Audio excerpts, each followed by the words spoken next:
안녕하십니까. 관광학개론 13주차 첫 번째 동영상입니다. 13주차 첫 번째 동영상입니다. 촬영하는 시간은 지금 2021년 11월 15일 월요일 오후 2시 53분 3시가 다 되네요. 원래대로 점심 먹고 와서 1시쯤이면 보통 촬영을 시작하는데 이러저런 상담 문의를 하러 하는 학생들이 많아서 좀 늦어졌습니다.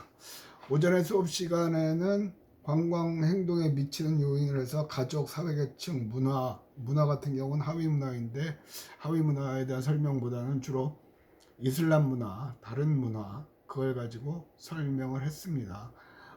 수업 시간에 얘기했지만 이슬람권의 인구가 점점 증가하는 추세입니다. 그래서 이슬람이 줄어든다 그러면 별 문제가 안 되겠지만 그것을 믿는 사람이 늘어난다는 얘기는 거기에 대해서 관심을 갖고 우리가 관광으로 흡수를 할 필요가 있다. 그래서 그런 것에서 조금씩 관심을 가졌으면 좋겠다 하는 얘기를 갖고 1시간 내내 주된 것들이 그런 거였던 것 같아요. 그래서 수업 시간에는 얘기를 할 수 있으나 동영상에서 차마 못하는 얘기이기 때문에 그런 얘기를 많이 했고, 자 오늘은 이어서 그 안에 보면 개인적 요인, 지각, 성격, 동기, 학습 태도는 뒤에 본문을 보면서 설명을 해 나가도록 하겠습니다. 본문에서는 가족, 사회계층, 문화, 하위문화, 중고집단에 대한 것이 다시 한번 나옵니다. 항상 그렇듯이 미리 설명을 하고 내용을 들으면 이해가 쉽기 때문에 그 부분은 이해가 쉽게 되리라고 생각을 하고요. 말이 또 빨라지네요. 개인적 요인과 관광 행동. 자, 개인적 요인이라는 거는 사람들의 개인적 요인은 뭘까요? 여러 가지가 있겠죠. 개인적 성향, 성격도 있을 거고요. 자라온 환경들이 있을 거고요. 그런 것들이 관광 행동에 영향을 미친다는 거죠. 요거는 하나씩 가보면서 설명을 할게요. 첫 번째, 지각과 관광 행동. 지각은 인지한다는 거죠. 지각은. 근데 이 지각이 위에서 셋째 줄 봅시다. 감각기관을 통해 두뇌로 유입된 자극을 개인의 주관적 기준으로 해석하고 이해하는 과정이다. 그죠? 똑같은 날 똑같은 수업을 들어도 이해하는 게 다르죠. 딱 쉬운 예는 아니지만 유학생일 때 통계학 수업을 대학원생은 의무적으로 그건 필수 과목이기 때문에 들었어요. 6명 정도의 한국인이 외국인 학생들과 함께 수업을 듣는데 똑같은 날 똑같은 수업 시간에 똑같은 교수한테 수업을 들었는데 6명의 의견이 과제에 대한 의견이 다 달라요. 교수는 이렇게 얘기를 했는데 그걸 학생들이 받아들이는 게 다 달랐다는 얘기죠. 즉 지각하는 게 다 달랐다는 얘기예요. 어떤 학생은 전산실 가서 SPS에 돌려서 통계자료 빼오랬다. 어떤 학생은 설문조사에 오랬다. 기타 등등 여러 가지요. 그러니까 수업 때도 보면 똑같이 안법령이 수업을 했는데도 그걸 이해하는 게 다르죠. 받아들이는 게 달라요. 가장 큰 차이는 뭐냐면 앞에서 교수가 수업을 하고 있음에도 집중을 안 하기 때문에 그런 거거든요. 자, 여기서 보면 여기서 넷째 줄에 있습니다. 여기서 중요한 관점은 사실 있는 그대로 지각을 하는 게 아니라 주관적 기준이라는 거예요. 극단적인 예를 듭시다. 4월 달 되면 4월 말 5월 초가 되면 온 캠퍼스가 벚꽃으로 가득하죠. 벚꽃 축제도 하고 있고요. 그런데 어떤 학생들은 이쁘다 하고 생각하는 사람도 있지만 어떤 학생은 이건 일본의 꽃인데 이걸 좋아하면 안 되잖아, 이건 잘못된 거잖아 라고 생각하는 사람들도 있을 수도 있고요. 어떤 사람들은 야 저거 저 꽃잎 질 때 얼마나 지저분해지는데 라고 생각하는 사람도 있겠죠. 그거는 사람마다 다 다르더라고요. 개인적 요인이요. 그러면 여기서 우리가 지각과 관광 행동이 연결지어서 지각을 고민해야 되는 이유는 가능하면 사람들이 지각하는 과정을 쫙 살펴보고 그 과정에 우리가 개입할 수 있는 부분은 과감하게 개입을 하라는 얘기거든요. 그러면서 사람들의 행동을 유발을 하면 되죠. 관광하게끔. 그죠? 됐고요.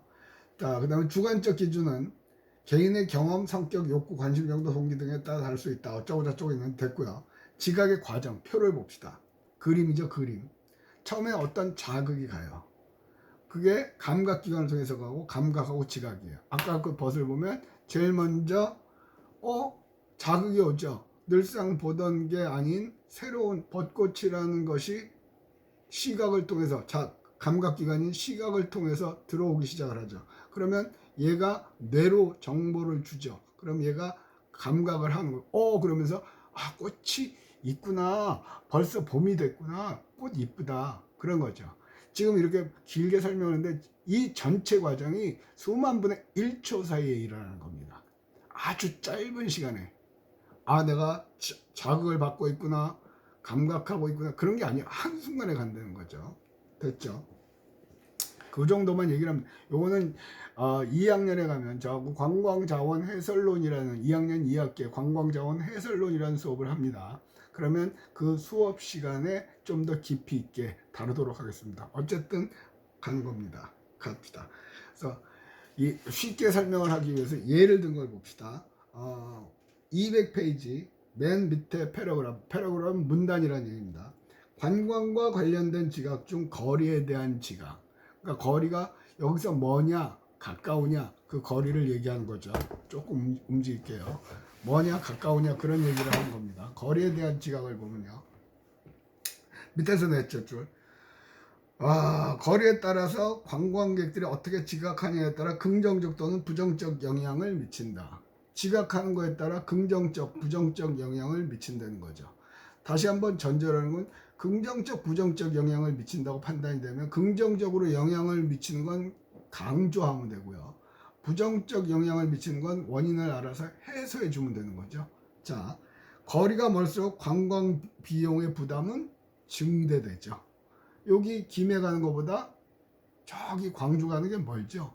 그럼 멀면 비용이 증대. 비용이라는 건 시간도 오래 걸리고요.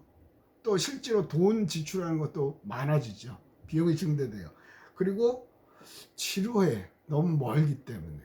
그런 생각을 하는 사람도 있다는 거죠. 그리고 집으로부터 멀리 떨어진다는 불안감도 느낄 수가 있죠. 좀 중장년 이상층에서나 아니 장년층 연세가 많으신 분들 그런 경우가 있거든요. 집에서 멀면 갑자기 내가 여기 심장이 안 좋은데 심장 걸리면 어떻게 병원 가지? 그래서 안 가시는 분들도 계세요. 그래서 크루즈 같은 걸 예를 듭시다. 크루즈를 타고 크루즈 여행을 할 때는 집에서 멀리 가죠. 대체로 크루즈는 전반적으로 비싼 편이거든요. 그러다 보니까 노년층이 많죠. 돈을 젊었을 때 많이 벌어놓으신 분이라든가 아니면 돈은 없지만 자식들이 돈을 모아서 보내주는 경우 등 그런 것들이 있거든요. 근데 그 노년층에 대해서 설문조사하면 상당히 많은 분들이 집에서 멀리 떨어지는 것에 대해서 거부감을 느끼세요. 나는 당뇨가 있는데 나는 심장이 좀 안 좋은데 갔다가 갑자기 쓰러지면 어떡해. 얘들아 난 안 갈란다. 그러죠. 그러면 크루즈 회사에서는 사람들이 그렇게 지각을 하는구나. 그럼 그건 부정적인 요소인데 그럼 그걸 어떻게 해소했지? 왜? 관광은 돈 벌기 위해서 하는 거죠. 멋진 크루즈 배를 구입을 해서 크루즈선으로 쫙 꾸며놨는데 관광객이 안 오면 망하는 거 아니에요. 왜 안 오나 봤더니 노년층의 경우는 집에서 멀리 떨어진다. 야, 그거 갑자기 아플까봐 걱정돼. 그게 제일 크더라는 얘기예요. 그래서 대부분의 일정 규모 이상의 크루즈에는 거의 준 병원에 가까운 시설이 되어 있습니다. 의사도 있고요. 엑스레이 기기도 있고요. 입원실도 있고요. 그러면서 그걸로 홍보를 하는 거죠. 걱정할 필요가 없다. 과목별로 전문의가 배치되어 있다. 그걸로 홍보를 하니까 확 늘어나죠. 자, 우리가 이런 것들을 배우는 이유는 결국은 적용을 해서 문제점, 그걸 해소를 해서 돈을 벌기 위함이라는 걸 합니다. 자, 12주차 첫 번째 과제를 낼게요. 과제는 중간에 내는 겁니다. 지금쯤 내면 됐죠. 자, 좀 전에 뭐 크루즈는 그렇게 이용한다고 그랬죠. 그래서 크루즈 세 글자만 써내시면 됩니다. 크루즈. 맨날 앞뒤만 보시는 분들은 못 쓰실 거고요. 자, 거리가 멀수록 관광 비용 증가된다. 그 다음에 반대로 장거리 관광을 위해 기울이는 노력이 즐거움으로 전환될 수도 있으며 미지의 세계와 냉기대감은 관광 욕구를 더 강하게 할 수 있다. 일단 장거리 여행을 떠나서 대부분의 사람들이, 안 그런 사람들도 있지만 여기서 대다수의 사람들은 여행은, 그런 말이 있거든요. 막상 여행지보다는 여행을 준비하는 과정이 사람들에게 굉장히 매력적으로 작용을 한다 하는 연구 논문도 있거든요. 보세요. 우리가 여행을 가려면, 야, 우리 여행 가자. 어디 가지? 야, 가서 뭐 먹어야지? 야, 이거 저 펜션 빌릴까? 아니야. 저 캠핑 가야지. 캠핑으로 가야지. 장비는, 아니, 요새 그런 거 다 제공해 주는 거 있어. 그러면서 웃고 떠들고 가죠. 결론은 안 나요. 근데 그 시간은 너무 재미있죠. 대체로 여행 초짜들의 경우에서 준비하는 과정이 그래요. 여행을 많이 다니신 분들은 준비 과정은 거의 기계적으로 됩니다. 현장에서 즐거움이 강한 거죠. 보세요. 지금 여행을 처음 하시는 분들과 여행 경험이 많은 사람들은 또 준비 과정에서 느끼는 감정이 달라진다는 거죠. 그러면 이게 주로 20대들을 위한 상품이면 준비 과정부터 우리가 개입을 할 수가 있죠.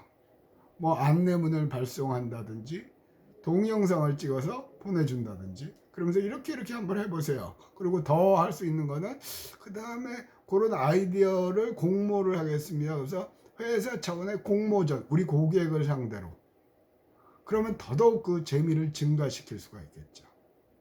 그럼 그게 바이럴 마케팅이라고 그러죠. 입소문을 타죠. 댓글도 좋게 나올 거고요. 이해가 되세요? 무슨 말씀을 드리는 건지. 그러면서 우리가 개입을 할 수 있는 거예요. 다시 한번 얘기합니다. 이 과정을 배우는 건, 여행에 이런 것들이 영향을 미치는구나. 그러면 부정적으로 영향을 미치는 건 어떻게 하면 우리가 개선을 할 건가. 대체로 저는 긍정적인 요인은 별로 신경을 안 씁니다. 긍정적인 요인은 가만 내비두면 되니까. 물론 긍정적인 요인도, 이게 이런 것들이 긍정적 요인으로 작용을 한다. 그러면 어떻게 이걸 강화시킬 수 있느냐 하는 거거든요.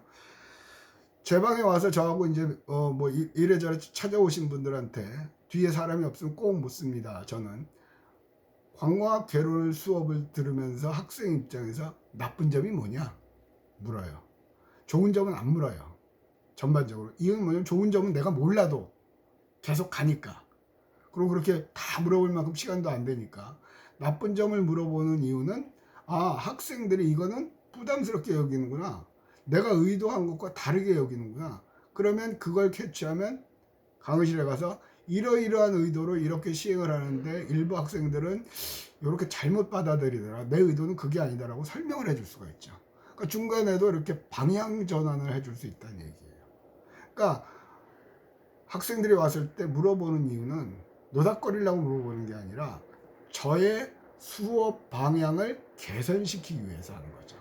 그러니까 수시로 고객에 관해서 살펴보고 고객에 관해서 조사를 하는 것은 회사를 위해서는 굉장히 좋은 일이죠. 그래야 돈을 버니까. 그 정도 이해를 하시고요. 됐고요. 자, 학습과 관광 행동. 여기에 보면 학습 태도, 동기, 성격, 지각 나와 있거든요. 지각은 설명했고요. 학습은 배우는 거죠. 학습은 배우는 거죠. 자, 봅시다.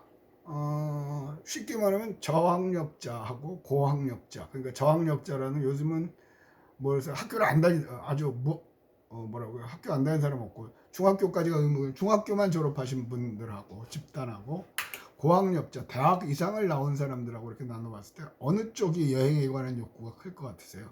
이분들은 일찍 졸업하고 열심히 일한 거고, 이분은 대학 이상을 졸업하고 또 열심히 일한 분들이에요. 나이가 같다고 그럴 때 어느 쪽이 여행의 욕구가 강할 거라고 생각하세요? 대체로 통계에 의하면 고학력자일수록 여행에 대한 욕구가 강합니다. 쉽게 말하면 그들은 아는 게 많고 배운 게 많기 때문에 그 말을 다르게 하면 새로운 것에 대한 욕구도 많다는 얘기예요. 새로운 것에 대한 욕구도. 그죠? 그렇겠죠.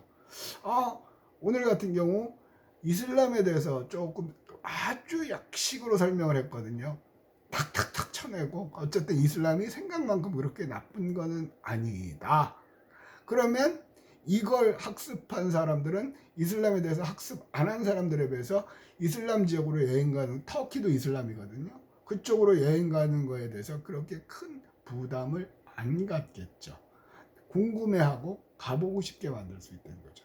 그래서 학습이, 그러니까 상품을 만들어도 어떤 형식으로, 그럼 옆으로 또 샌다, 그렇게 할 수 있으면 좋겠다는 얘기예요. 자, 읽어봅시다. 201페이지. 이 동영상 강의는 굉장히 힘이 들어요. 앞에서 여러분 표정을 그나마 봐가면서 이런저런 예를 들면 쉽게 되는데 어쩔 수 없어요. 이 망할 놈의 코로나 상황이니까. 자, 심리학자들은 인간의 모든 행동이 어떤 형태의 학습, 즉 learning, 배우는 걸 말하는 것과 관련이 있다는 견해를 가지고 있다. 시간이 지남에 따라 인간의 행동은 변화하고 이러한 변화는 학습 과정에서 기인하는 경우가 있다. 자, 시간이 따라 옛날에는 쓰레기 함부로 버렸단 말이에요. 근데 요즘은 관광지에서 그렇게 쓰레기를 버리는 사람이 제가 중고등학교 때보다는 많지가 않아요. 왜? 환경에 대해서 이런저런 경로를 통해서 학습을 했거든요. 그러니까 달라지죠. 즉 바꿔 말하면 아까 오전에 수업 시간에도 얘기를 했지만 우리 주변 환경이 어떻게 바뀐다는가. 그래서 여러분들도 아무리 여러분들이 무식하다고 그래도 지구 온난화 현상에 대해서는 정확하게 몰라도 알고 있죠. 올해 같은 경우도 지금 가을이 없어졌죠. 갑자기 겨울이 돼버렸잖아요. 이게 뭐 라니냐였는지 뭐 어쩌고 좀 북극이 녹는지 지구가 따뜻해진지 그런 거거든요. 그게 학교에서 공부를 하신 분들, 배우신 분들도 있고요. 중고등학교 때 뭐 선생님들이 가르쳐 주셨을 수도 있고요. TV를 보면서, 뉴스를 보면서, 신문을 보면서, 아니면 대학교 수업에서 그런 얘기가 나와서 배우신 분들도 있을 거란 말이에요. 그러면 여러분의 행동이 변화한다는 거예요. 그러니까 개인의 행동에 변화를 주는 요인들을 말하는 거예요.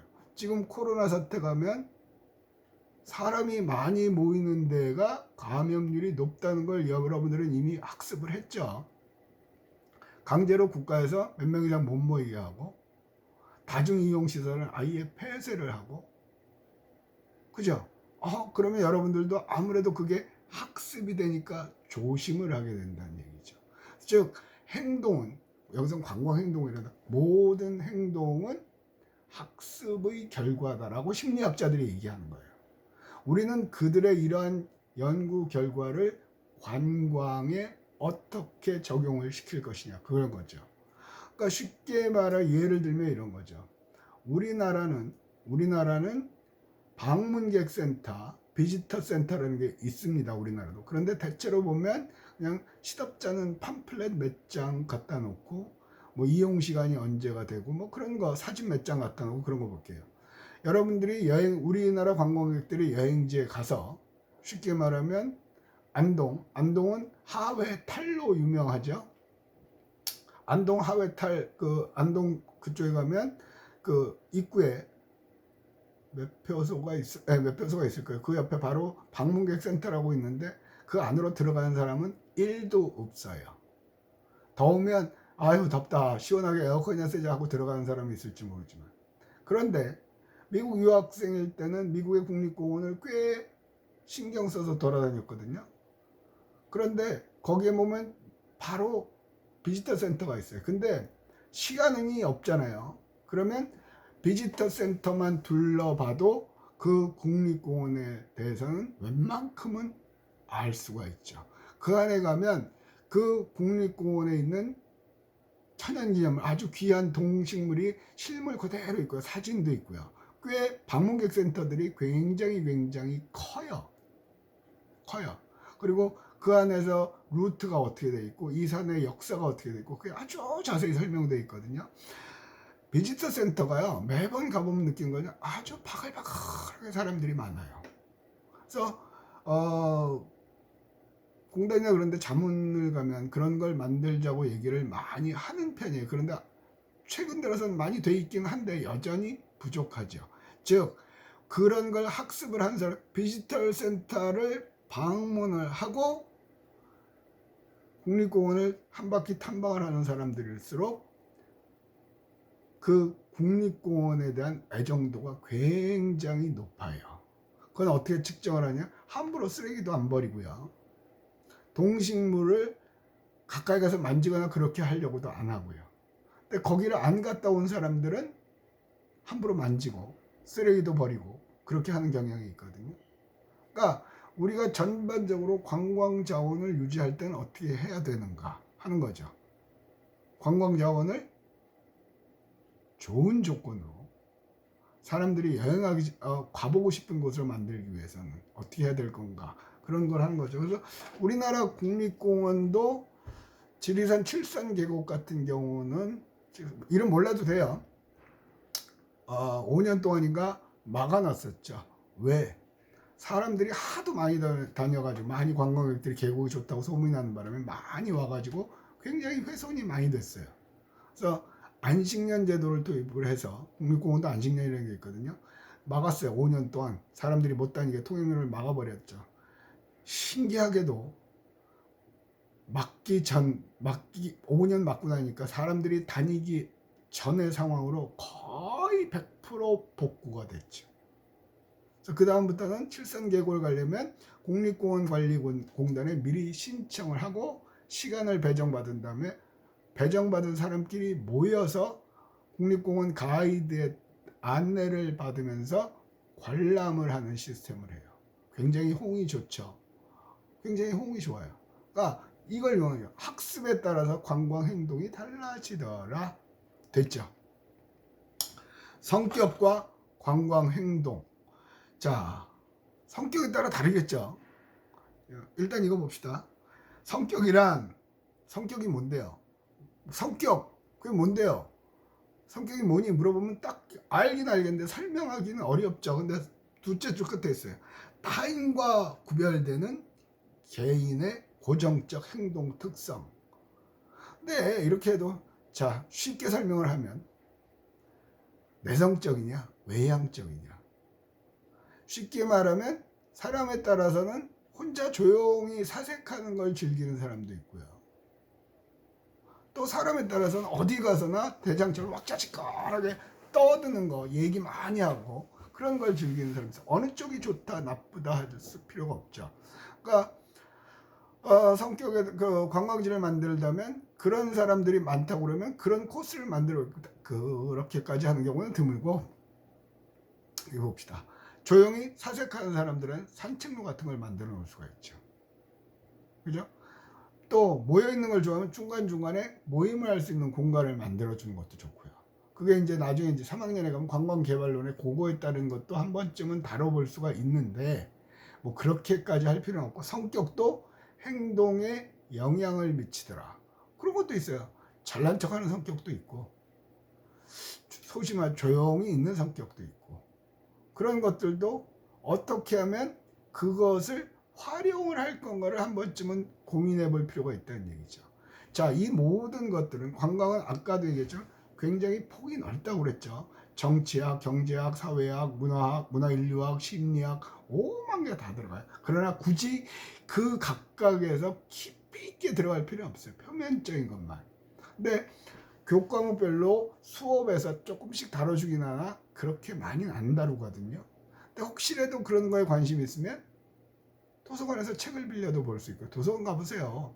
아마 지금도 그런 타이틀을 유지하고 있는지는 모르겠으나 동의대학교 도서관은 전국 대학교 도서관 중에 늘상 5위 안에 꼽혔던 도서관이거든요. 뭘로 5위냐면 장서, 그러니까 책을 많이 소유하고 있는 도서관으로 대한민국 대학 도서관 중에 5번 손가락에 꼽힌 적이었어요. 도서관에 가서 한 번쯤은 제목만이라도 봐보세요. 그리고 하나 빌려오시면 좋고. 그러니까 그런 노력이 필요하다는 거예요. 그런 노력이. 아마 내가 대학 도서관에서 빌린 책 한 권이 내 인생을 바꿀 수도 있다고 저는 생각을 하거든요. 근데 제가 해보니까, 나중에 물어보니까 4년 졸업할 때까지 도서관을 한 번도 안 가보고 졸업을 하는 사람들도 있어요. 물론 도서관을 가야만 돈 잘 벌고 사는 거라고 얘기할 수는 없죠. 그러나 아까도 얘기했지만 도서관에서 빌린 책 한 권이 나의 인생을 바꿀 수도 있죠. 자, 어쨌든 성격과 관광 행동까지 하고 13주가 아니네요. 12주차 첫 번째 동영상을 마치도록 하겠습니다.